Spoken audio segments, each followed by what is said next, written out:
गुरुभ्यो नमः। हरिः ओम्। ॐ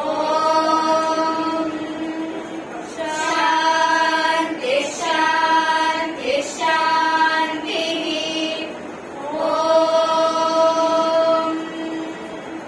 यश्छन्दसां वृषभो विश्वरूपः छन्दोभ्योऽध्यमृतात् सम्बभूव समेन्द्रो मेधया स्पृणोतु अमृतस्य देवधारणो भूयासम् शरीरं मे विचर्षणम् जिह्वा मे मधुमत्तमा कर्णाः भ्राम्भूरिरिष्टुवम् ब्रह्मणः कोशोऽसि मेधया पिहितः श्रुतम् मे गोपाय मेधारेवी जुषमाणा नमागाः विश्वाची भद्रा सुमनस्य माना त्वया जुष्टानुदमाना दुरुक्ताः गृहद्वदेम विदधे सुवीराः